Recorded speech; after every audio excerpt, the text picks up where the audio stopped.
as at 30th June 2023, so very recently. And efforts are ongoing. We are ramping up our efforts to make sure that we can get this money from the Ministry of Finance. Okay.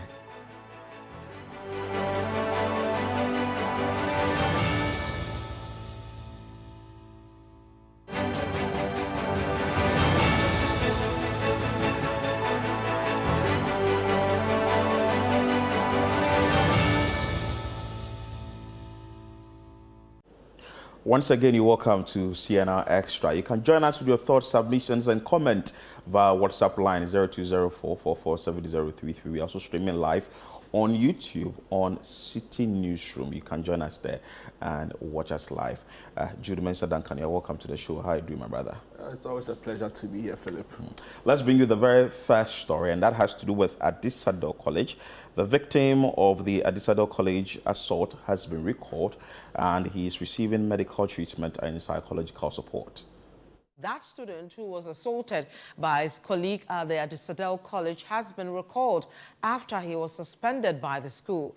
Now, Citi news sources at the school disclosed that the victim is also undergoing medical treatment and has been assigned a psychologist to rehabilitate him.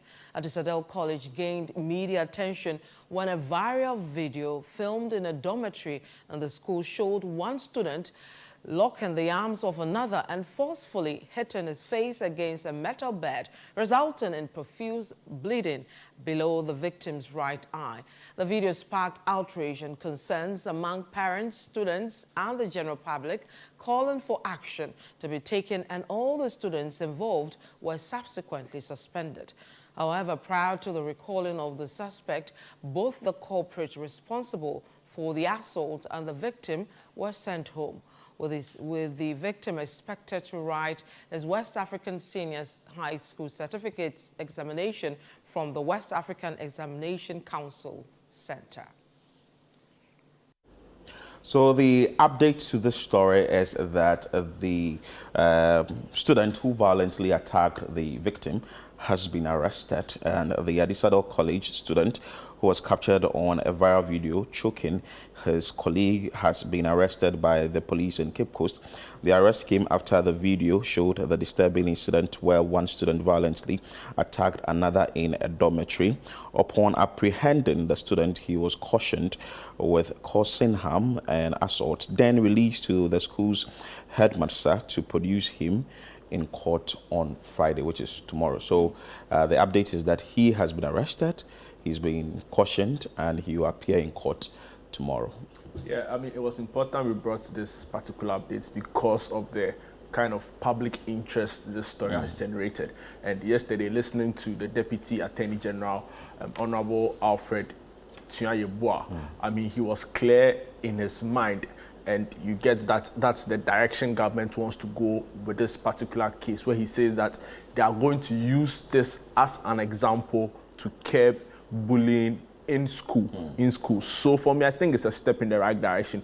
We've always maintained that when some of these crimes or cases of assaults happen in certain areas, you find that a lot of the time we don't get to the end of it, right? And for which reason a lot more of these cases get repeated. I mentioned or cited a football example for you where, I mean, it was quite common with our football where every now and then you hear cases of a referee or a player or even a fan being assaulted on the pitch. And what happened was that football people will find a way to use their statutes, their laws to deal with the issue, but it didn't get the same effect, right? So now that the police have been charged to investigate and submit a docket, I believe, by tomorrow for proper prosecution to start, I think it's a step in the right direction. I've always maintained that it will go a long way to curb what has become an increasing spate of indiscipline in our schools. And before that, when the victim was reinstated, called back into the school, the minority in parliament, let's say the education committee, applauded the decision by the Ghana Education Service and also the management of the school. Mind you, when the two of them were suspended, that is in a way, we've put it as a suspect and the victim when they were suspended. There was a public uproar that why suspend the victim when it looks like it's a double punishment. So exactly. he has also been recalled, and it looks like it's a step in the right direction. But that is what the Education Committee has taken. Yeah, I mean, Philip, a lot of people didn't agree with the suspension of the victim in the case because it didn't make any sense. The reasons why his suspension was given in the first place, to say he didn't report the crime, where we understand that this involves a senior and junior, and if you know the kind of dynamics at play in some of these schools, the trauma he would go through with regards to going to report, or like we say in our local terms, chook his senior. I mean, it would have had dire repercussions for him on campus. So you can understand the state of mind and the kind of traumatic experiences this student, who is the victim in this case, will be going through, for which reason he will not report such an incident, right? So it didn't make sense to a lot of people, the reason why somebody like that will be also punished quite severely, if you ask me. So it's been great that the school has taken a second look at this and realized that they probably erred in this. So they've recalled him back into the school. I hope it doesn't end there. On this show, we've had calls to talk about the fact that we need to upgrade the counseling systems in our second cycle schools. Already, we understand from the school that he's going to see a psychologist. He's already sick. He's already going through some medical help to help him in the process. It's also important that he sees a psychologist who is able to get him back in proper shape, right? So for the rest of his time in the school, he doesn't seem as someone who doesn't fit in anymore, right? So I think it's good news.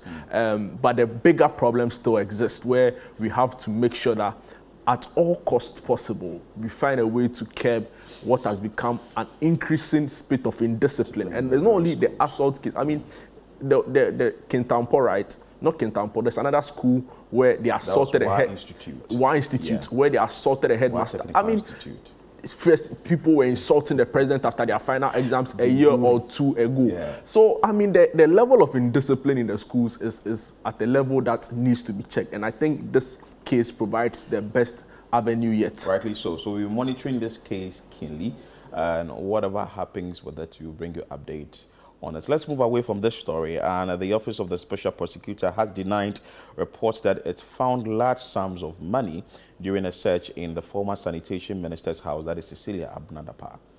The Office of the Special Prosecutor is urging the public to disregard reports of certain outcomes of its ongoing investigations of former Minister for Sanitation and Water Resources, Cecilia Abnadapa.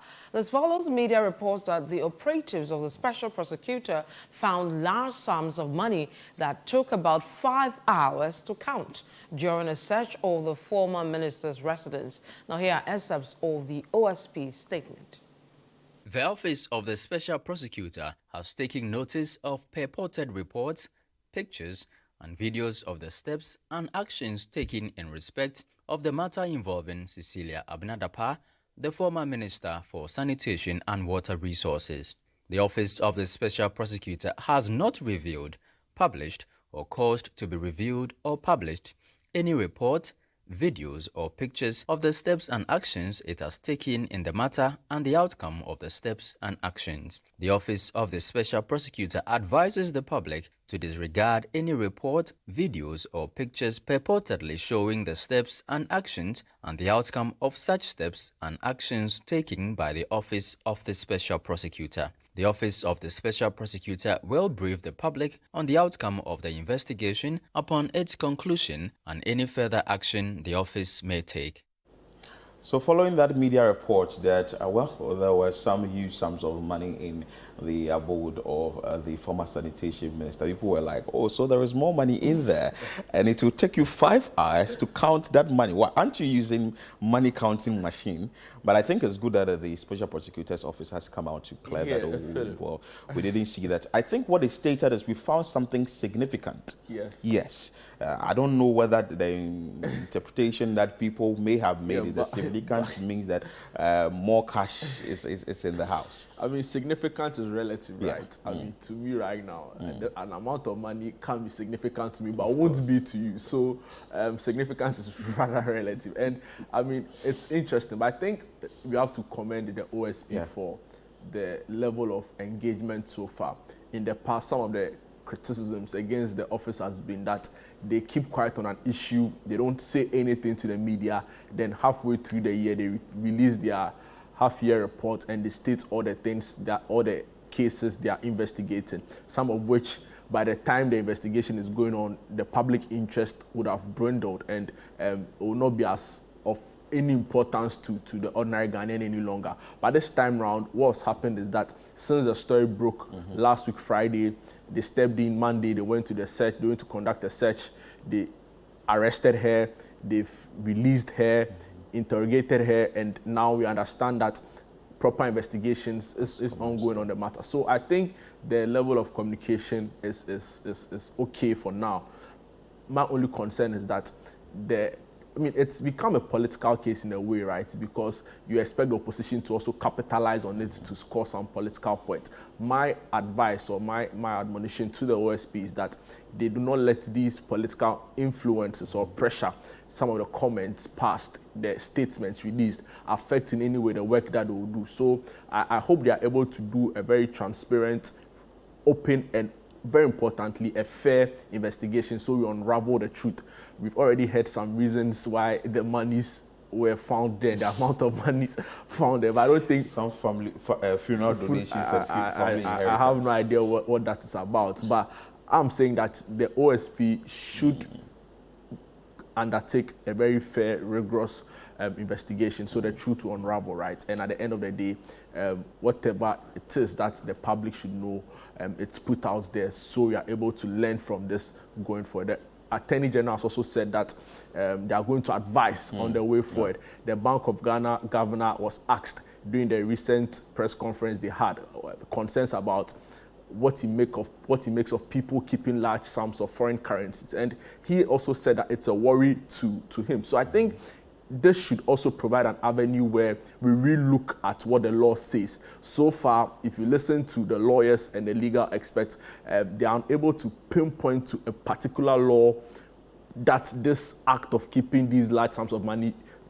flout. Yeah. But the point is that we know that it also doesn't help our economy in any way, because just last year, the Information Minister, Honorable Paul Nkrumah, was on our TVs, on our radio, saying that we're looking at the forex problem we have in the country. If you have dollars and you're holding it or keeping it, sell it, because government needed it at the time. So I think this case, the level of public interest is sustained so far. It's used as a place where we can reform some of the way we've done things in the past, right? And of course, if there are criminal implications or there are any rules or laws that have been flouted in the process, I hope that the investigations will bring all of that to the fore. Rightly so. And now that the legal practitioner, that is Martin Pebu, has said that, well, he believes that the OSP will come out with something good in this investigations. Definitely, we know that the OSP will do a yeoman's job. Let's move away from this story. And the family of a 34-year-old who died at Dagomba Line in an alleged police brutality says it has been vindicated by the autopsy report.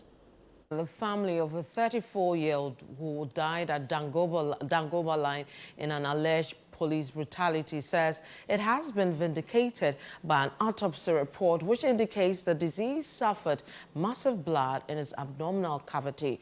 The family of Salahuddin Tafilu has rejected a police report on the incident and insisted that this deceased was manhandled by police officers, leading to his death. Citi News' Ashanti regional correspondent Hafiz Tijani reports. A police report given to the family suggests the deceased was released to go to the hospital when police officers realized he was unwell after he was arrested during a swoop in the area. The death of the young man sparked outrage among some youth in the Asokore-Mampong municipality who attacked the Aswansi police station and caused damage to properties. The deceased elder brother, Ibrahim Mohammed, tells Citi News the family will rely on the autopsy report to seek justice for the deceased. Police report on the fake. Fake because anti-sakura. Yeah, police report in fine juma. Doctor report in the juma because of doctor report no. Ano na the juma kola no onyare. Bibia ha no oye juma ana muku no. Nti say no doctor the omo doctor scan on na the ejuma because omo bu akwala no ma moja beda ne yem enti ono no na ye say ye nti ase because akwala no ye ejuma oye sala wia na opie ko pie no so omo bu no ku no enti sie no ye pe justice ye pe se omo gi omo kanu enukura no na pe se ye mfa nye ejuma mo fa penifo mfa nye ejuma enti ye hwe penifo se ye nya butre enti de penifo no ebe ye na ebe hwe enti sie ne pe se ye nya butre nhwe penifo ye nim but asem no de police for kan na nye nukure anya nukura na wanyare bibia ha no omo na bu no ku no. Parliament has waded into the matter and summoned the Interior Minister to answer questions after the Member of Parliament for Aswanse, Mutaka Mubarak, raised the issue on the floor on Tuesday. So this issue broke, and we saw that some irate youth went to the Swazi police to vandalize some properties of that police station or that police command. But going forward, the family was waiting for the autopsy report before they would take any action. And now they are saying that they are okay, or they've been vindicated by the autopsy report, but are not going by the report that the police give. I think that peace must reign. The various authorities must get into this issue and resolve it amicably. I mean, stories like this are quite troubling. I mean, and not too long ago, we saw Member of Parliament for Asawase, Honorable Mubarak Muntaka, on the floor lament about the same problem. And in his words, the way the police stereotypes people in some communities. And he cited examples of instances of police brutalities, in some cases resulting into death.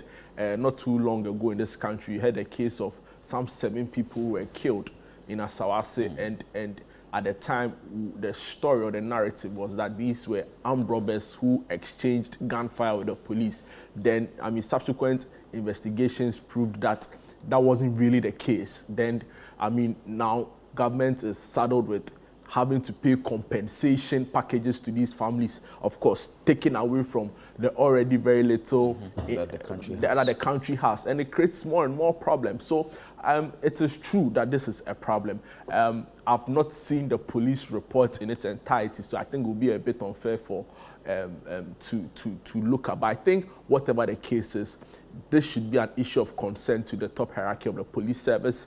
We've always maintained that Dr. George Ekufu-Dampare and his men have brought some sanity into the system, right? In the past, it was bad, it was terrible. But now you can see some reforms here and there. You can see that there's actual change taking place. I don't expect our police service to be reformed overnight, right? I expect the change and the progress to be gradual but steady.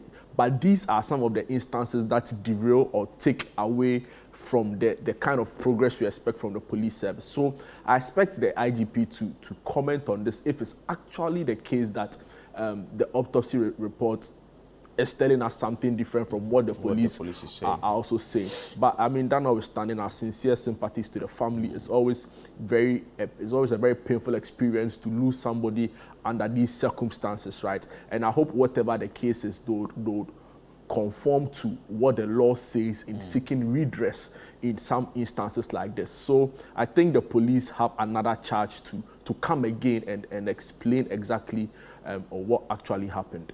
Well, let's still remain in the Ashanti region because a 7-member jury has been constituted to listen to all facts in the trial of the police officer, that is Inspector Ahmed Chumesi, who allegedly killed his girlfriend, that is Majwa, in that region. Let's bring you that insight. A 7-member jury has been constituted to listen to all facts in the trial of the police officer Inspector Ahmed Chumesi, who is alleged to have killed his girlfriend, Victoria Dapa, also known as Majwa at Edum. During the second appearance of the High Court in Kumasi, the accused told the court that he's not guilty. The state attorneys, however, stressed that available evidence indicate that the police officer allegedly committed the act. Amido Belt Bureau Chief Edward Opon-Mafo sat through court proceedings and has come through with his report. Inspector Ahmed Chumesi has since April 2023 been standing trial for allegedly killing his girlfriend, Victoria Dapa, also known as Majwa. After the committal processes at Askarimampon District Court, the case was transferred to the High Court for trial to begin. During the first court appearance at the High Court, the case was adjourned as the lawyer for the accused person was absent. During the second appearance at the High Court, the accused lawyers were present this time around.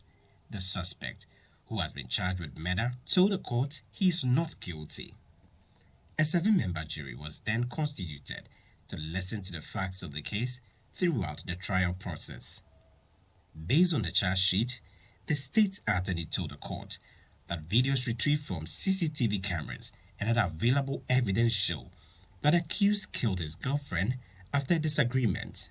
The state attorney added that the postmortem conducted on 27 April 2023 revealed that Victoria Dapa died out of hemorrhagic shock as multiple bullet wounds were found on her body. The court thus asked the state attorneys handling the matter to file witness statements for the case management conference to begin. In a bid to ensure an expeditious trial, the presiding judge, Her Ladyship Rosemary Bantosu, says she will be sitting as a vacation judge, and as such, the case will be heard even within the period of the legal vacation. The court thus adjourned the case to 28 August 2023. The family members of the deceased who observed court proceedings in an interview with the media expressed optimism in the judicial process for justice to be served in the matter. Nana Duberima is the head of the deceased family. Oh, so said you who said in the court no any day. You assemble. The best say I don't for organ and you so munya butre. Do no aka say assembly go see hwe. Now so the GDA say and the court na issue any day. Your lawyer na ma ya nya rishimu.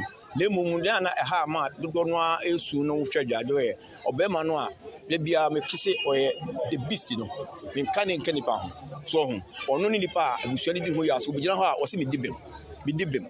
Also okum nipa oh enti basa na ma dodo no a edi yawo eno ni ade ha ye pa asemi so no ye lawyer for na ma yate ase se ko bia so bobo am asem na contentem se ye ba ye lawyer a kire se omo se judges ne ko break for 3 months then so obomodin akasa ama se judge no ate ase ama omo lawyer so ate ase se 28 ebe yes amra bi hia na omo kan se omo so ko break 3 months then so enti asa ye adwuma se de be ya asem no contentem ye lawyer na se asem ne cha na edwo na edwo enti no se ya lawyer na abomodin ase o pridi ama ye na asem no contentem de esre adofo Ghana fo de gudu no etie yen se omunya abotoye mu se de dodo no a hia o se enkusi hwe no ba bi asem no ekode de emra bi anche se takum ya o de beast no befa no hodi ana na esi ya ye ka chamanfo obi anya abotoye mu se yedi obi a enye ko na busu a meme da no no ye wodon pa na header na yedi se ende omuka se 12 o'clock 12 boy no wa na no omu sie omuka se 10 o'clock ebo 8:30 no jada kam na so nam se kasa ye no ene de eduru akiri pa ene yekohia ye ne ba ha enam se na no omuka se no du number no sia no don sia na busu ni na twahia dodo edo ni ye beda ha no sia pepepe me be wi ha se no ko ba na busu afo ni twahia eno so ni se ye di ni se sia ya judges no any lawyer for na ko mu tire se judiciary no o ma ka bo mu se asem no mbo ama o do se o mo ko break na o mba mu ama asem no ye di 28 of August na je se asem no ye wori ya so se asem no be ko yi se di susu se e betwa no se di e betwa yi pa. The matter has been adjourned to 28 August 2023. For Citi News, I'm Edward upon Mouth. So the family of Majwa, the late Majwa, is now confident that at least the justice will be served. Jude, previously they were asking why continuous adjournment of the case, nothing is coming out as a result. Now a jury has been constituted and they are hoping that they will still get justice. Now that it's been moved to 28th of August, it's been adjourned to that time. So they are hoping that at the end of the day, justice will be served. I mean, Philip, this particular case has been quite confusing on the part of the accused, Inspector Chumesi, because when the story broke at the time, I mean, during his first court appearance, he admitted, that was on 25th April 2023. This story said, during his first appearance, Inspector Chumesi admitted to killing the 25-year-old Victoria Dapa for owing him a sum of 5,000 Ghana cedis. And this is what he said in court. From the report from a reporter at the court yesterday, he's made a U-turn to say that he's not guilty, whereas some other family members have also said that available evidence show that he did that dastardly act because he had been jilted by the deceased. So it's very confusing, but nonetheless, listening to the reports, the state attorneys have said that the evidence from CCTV cameras and of course the autopsy report reveal that bullet wounds were found on the deceased person. So I think it's just another case of the law can be funny in a way, right? But we've chosen to go that way as a people. So it's important that we go through the full length. I like this thing that the lawyers or the legal practitioners say that justice hurried is justice buried. So once it's being done in a gradual process, at least they'll get the justice. I mean, from the state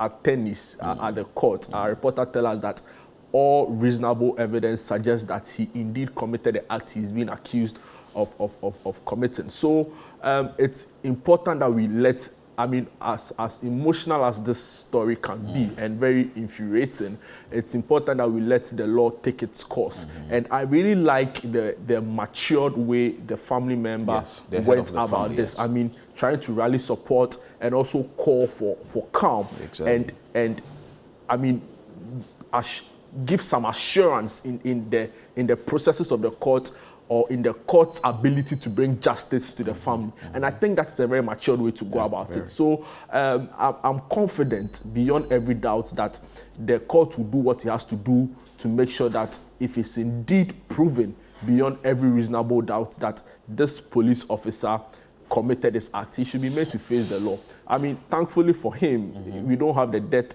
penalty again to an extent. So life sentence. So I don't want to pre. No, I don't because want to now that you are saying that is so life sentence. I mean, that is if it's proven. Well, we can't say that for now. What we are saying is at least the justice to be served. Is the jury has been set, and also the family is hoping that at the end of the day, whatever the judge or the court will decide on the ruling is what they will go by. You are watching CNR Extra here on Citi TV. Still to come. NPP flag bearer hopefuls secure ballot positions for Special Delegate Congress on August 26. Kindly stay with us. We're back with more stories.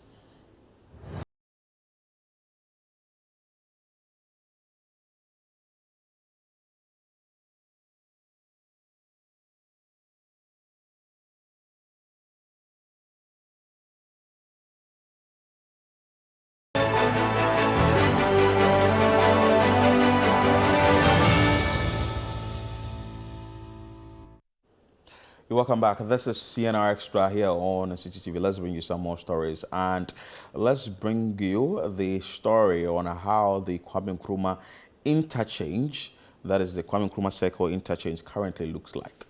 Now, the Kwame Nkrumah interchange, inaugurated in November 2016, once hailed as Ghana's Dubai, now presents a sorry state as traders, squatters and beggars have taken over that area. We have more in this report. The interchange, a three-tier structure constructed to replace the congested Kwame Nkrumah Circle in the heart of Accra, was a response to the escalating traffic congestion issues with over 84,000 vehicles passing through the arterial roads and intersections daily. However, the $260 million iconic interchange has lost its former glory as posters of church crusades, advertising materials, and political aspirants deface its structure.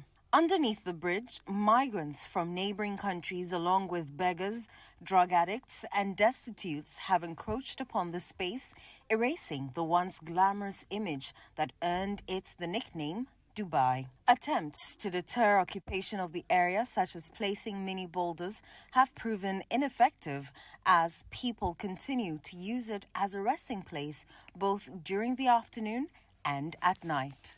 Adding to the woes, numerous streetlights and decorative illuminations that once lit up the area at night are now either broken or non-functional. In response to the situation, Samuel Ni Ejeteria, the municipal chief executive of the Korle Klote Municipal Assembly, acknowledged the problem and explained that the assembly had made temporary compromises. Initially, we started having some problems because of the the machines there or the equipment there were not maintained properly. But we have found the right people to service it, and that is being done. So, and then the lighting system too were all changed. I don't know if, as we speak now, some of them have gone off, but yes, that was also sorted out. You know, the pedestrian shopping mall was burned down by fire, so the traders in the market came outside to sell on the streets. Ourselves and the regional RCC was able to clear the debris from the inside of the market, and then we brought a lot of chippings, etc., to level the place up for them to sell. But continuously, they keep coming to the streets. Although we've asked them all to go back into the markets, we've made compromises in certain areas, and Circle is one of them. Not the whole of Circle, but certain parts of Circle, we've allowed them to come and stay by the wall and sell, and then eventually when the market is rebuilt, obviously, they will go back in there. But it's been back and forth. We make sure they go back in. But then, you see, the municipality where we are, we have so many of such things. Then we move on to other areas to make sure they also go back into the markets, etc. Before we realize they come back outside again. So this time around, we believe the arrangements that we have reached with them, because it's more or less a compromise, and they get to use part of the frontage of the market. We believe probably this will work this time around. People that sleep on the streets in general, we move them on. We move them on. With those that are mentally challenged, it's a problem because those we move them on, they may go to the next assembly, and it is something that is beyond us. We don't have the capacity or the capabilities to look after them adequately, and there are agencies that are responsible for that. They are currently engaging with relevant stakeholders to find a solution. The Assembly has implemented several measures to restore order to the area and plans to replicate the beautification efforts done at the African Union roundabouts in the Kwame Nkrumah interchange. So on November 2016, when this particular facility was commissioned, it was a beautiful, the first was nice. I remember very well, I went there to do a report myself and Eugenia Tinkran, and we actually left the office some, I think, 2 a.m. after filing a report on the entire facility and all that. John Dramani Mahama had come to commission and all that. Fast forward, thinking that maintenance would be key. We've actually raised questions about maintenance in this particular country, and also on this particular show, we've said it a number of times. Maintaining the facility shouldn't be far-fetched, because this is a facility that huge sums of money were injected into it before its construction.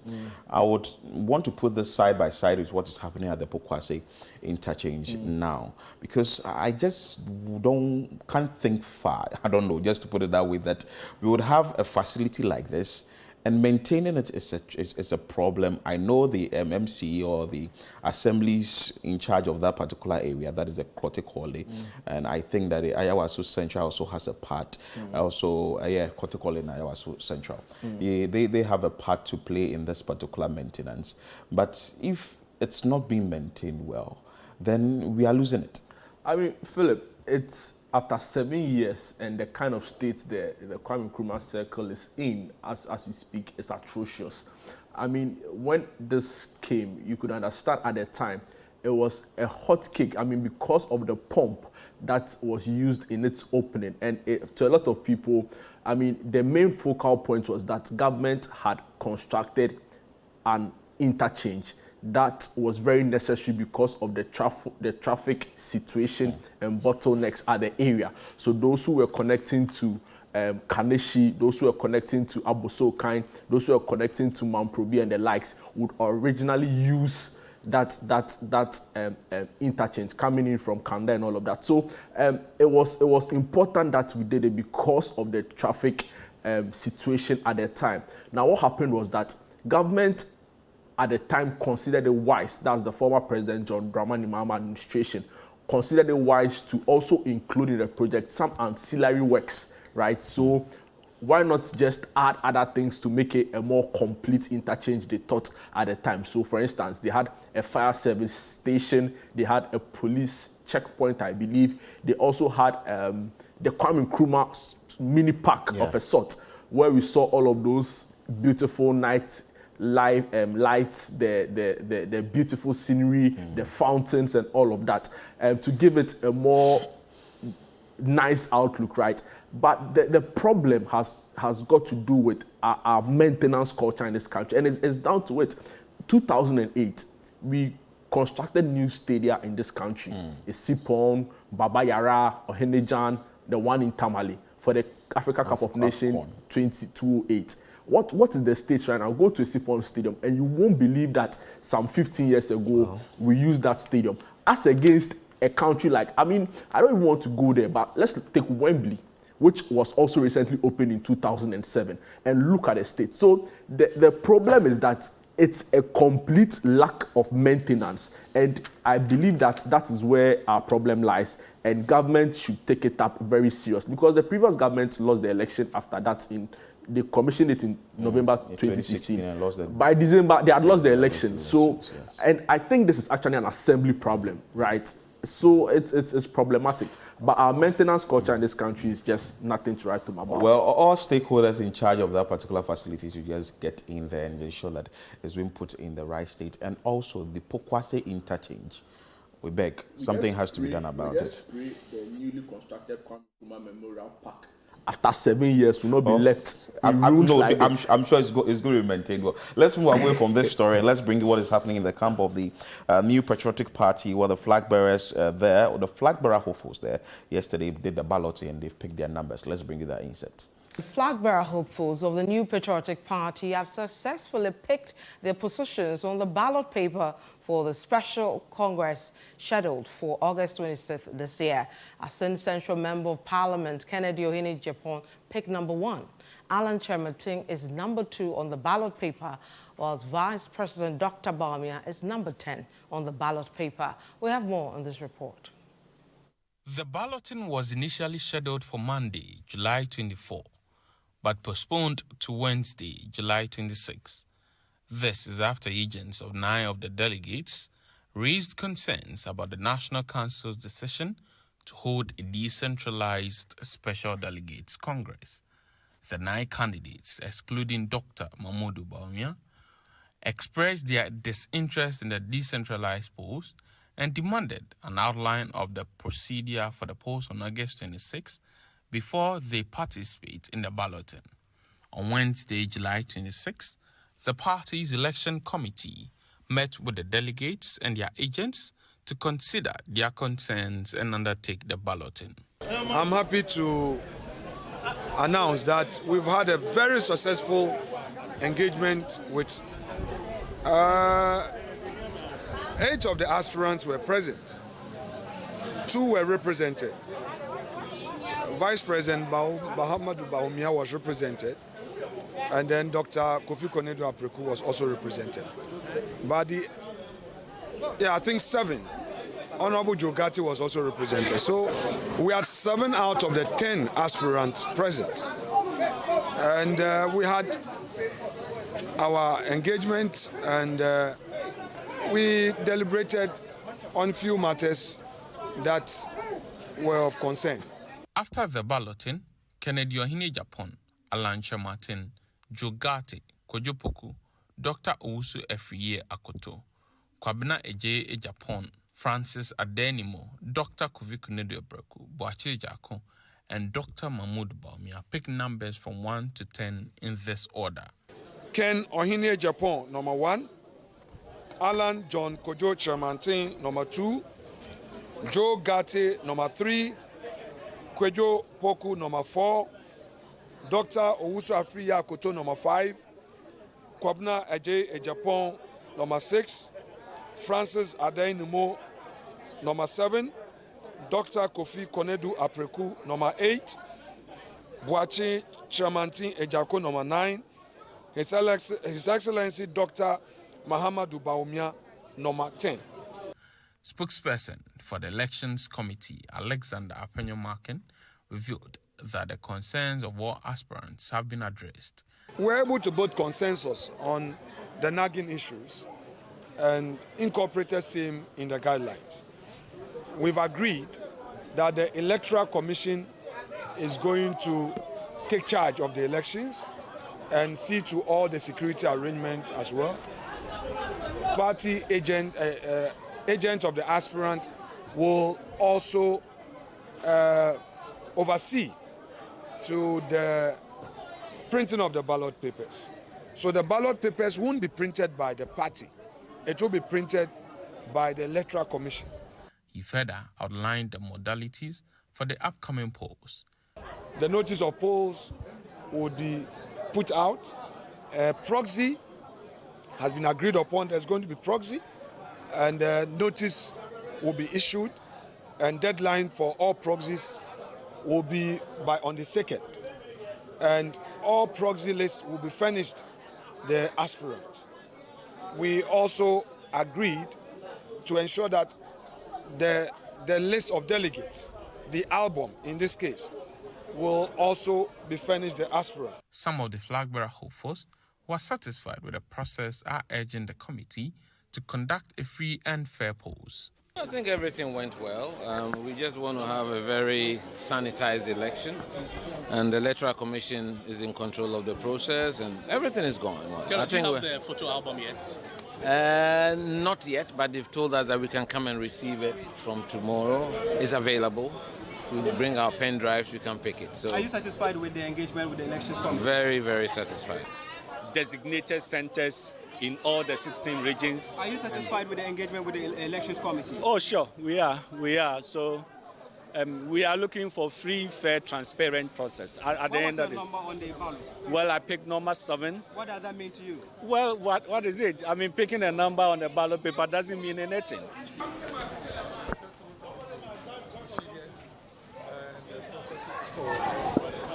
Primaries for the elections, and we hope that we can be guaranteed a fair, transparent election so that we can work towards breaking the 8. The candidates know their number on the ballot. Essentially, they can now go out sensitizing the electorates and delegates on what to look out for on August 26 when the Super Delegates Congress is held.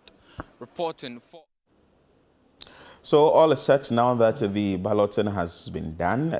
Just a reminder, Kennedy Japan, number 1, Alan Kojo Chamanti, number 2, Joe Gate, number 3, Kojo Poku, number 4, Dr. Wusu Efri Akoto, number 5, Kwame Kwabena J. Japan, that is number 6, Francis Adainimo, number 7, Dr. Kofi Kunedu Apreku, number 8, Boache Ejako Chairmantin, number 9, and Dr. Mahamudu Bawumia, number 10. I mean, Philip, I don't think there's any correlation whatsoever between the position on the ballot paper and, I mean, ultimate victory in the election. I think what has become of it is that it's become merely a form of symbolism, right? But, I mean, some political commentators have cited former President John Ejikun Kufuor's 2000 campaign and how he was able to use his ballot paper position to for an effective campaign of a sort. So you remember the Asir Hall tagline and everything, and how it caught on for a lot of people. I mean, quite recently, even with the recent by-election that was held in Asir North, you remember the NDC and the minority in their communication a lot of the time say Faniform. I think it's a belief. I believe it's a popular song that had come at the time, and they were using that phrase to also try to galvanize support. So I think it's merely it's for symbolism purposes, right? But not necessarily because it would anyway. Nobody. I don't think the average voter would vote for whoever they decide to. Yesterday, some of the because hopefuls, of a position on. So yesterday, some of the hopefuls were spoken to on Eyewitness News. They said, "Oh well, this is not going to reflect in whatever it is, but it's a way for them to just see how the election is going to go." And also for number 4, that is Kojo Poku yesterday when he was spoken on Eyewitness, said nobody will use the 4, the word 4. And that he's going to take charge of it. But that is what is happening in the camp of the NPP. More importantly, Philip, briefly, more importantly, I hope that the issues that were raised prior to, with regards to the centralized, decentralized, the mode of voting, and all other issues the 9 candidates had with regards to this superdelegates conference would have been trashed out. Afenyo Makinu, spokesperson for the committee, has said it that they are working towards a free and fair election devoid of any form of influence. So I hope they are able to go by that timeline and by that promise to the delegates. And at the end of the day, let the people choose whoever they want to represent. Rightly so. You are still watching CNR Extra here on Citi TV. Still to come. Finance Ministry indebted to Cocoa Board as Auditor General cites 1.9 billion Ghana cedis outstanding debt. Kindly stay with us. We're back with more stories.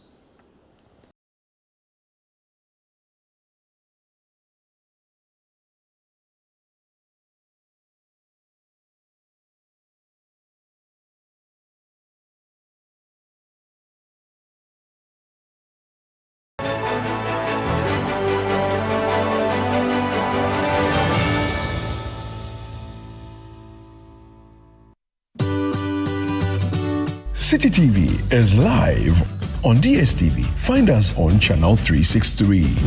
On GoTV, we're on channel 117. And on HD Plus, get us on channel 108. On a digital TV, run a new search, but take note that without an antenna, you cannot access Citi TV. Citi TV can be accessed on any free-to-air digital box like the GoTV and HD Plus boxes. Citi TV, it's your world.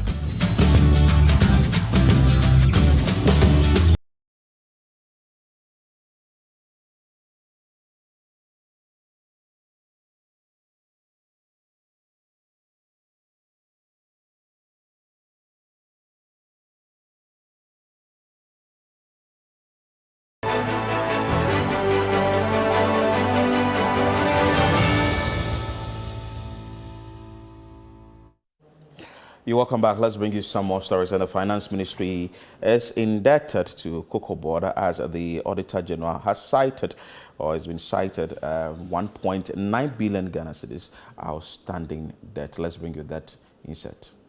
The Finance Ministry has been cited by the Auditor General for its indebtedness to the Ghana Cocoa Board, to the tune of 1.9 billion Ghana cedis as of June 30 this year. Now, out of the 2.2 billion Ghana cedis debt owed Cocoa Board by the Finance Ministry in September 2020, an amount of 147,000 Ghana cedis was settled by the ministry. Appearing before the Public Accounts Committee, the Deputy CEO of Cocoa Board, Emmanuel Ray Ankra, says efforts are being made by the institution to recover the debt. Citi News' Ni Ayuke Okain has more. The Public Accounts Committee of Parliament on Wednesday continued its sittings to examine the 2021 Auditor General's report on the public accounts of state institutions. Appearing before the committee was the Ghana Cocoa Board. It was revealed that the Finance Ministry is indebted to Cocoa Board to the tune of 1.9 billion Ghana cedis as at 30th September 2022. The Auditor General's report revealed that this is as a result of the inability of Cocoa Board to adjust the cocoa producer price to reflect the world market prices of cocoa and the failure of the Finance Ministry to settle the debt owed Cocoa Board. As at September 2020, the debt was 2.2,251,364,855.22. We have been engaging Ministry of Finance. We've had some successes. So as at 30th September, that is 2 years after 2020, we received a total cash of 1,478,496,825.81, leaving the balance of 772 million. But this is a running account. this is a running account. So the additional indebtedness had arisen, and post 30th September 2020, we have a balance of an additional amount of 1,203,000,000.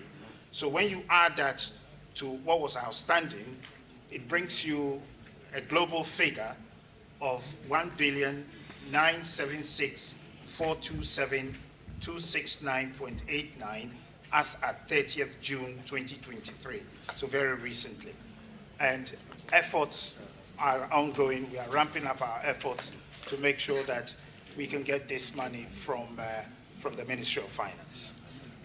All right, it's a running account, so definitely there will not be a time that all the money will be paid completely. It could happen, but looking at the history that we have as a country, at least you are bringing the balance down from 2.2 to 1.9. The Member of Parliament for Adaklu, who doubles as the Minority Chief Whip, Gavin Sagboja, questioned Cocoa Board on what the current status of the payment of Cocoa Road contractors is, but Cocoa Board was unable to provide a concrete response to the query, adding that the Cocoa Road audit report had been submitted to Parliament by the former Minister of Food and Agriculture. The committee, however, insisted that the report be submitted again to it within a 2-week period. The former minister, our former senior colleague, the former minister, did make a public comment that he submitted the report to Parliament. The clerk of Parliament categorically said he has no evidence of that report being submitted to Parliament. And Mr. Speaker, Chairman, this is Parliament. The only thing that defines a country as a democracy is Parliament. Even in Saudi Arabia, there's a court, there's executive. The difference between democracy and everything else is Parliament. If Parliament, and if you say you have submitted, you are under oath, you are saying you have provided this information. If you did not, you will know that you have lied under oath, and there are consequences. So can you confirm that you are aware that the Cocoa Road audit report has been submitted to Parliament or not? I'm using these powers to demand for that document. This is a committee of Parliament. This is a constitution that gives us that power. So we wanted to give us that report. Whether it has been submitted somewhere or not, we are demanding it.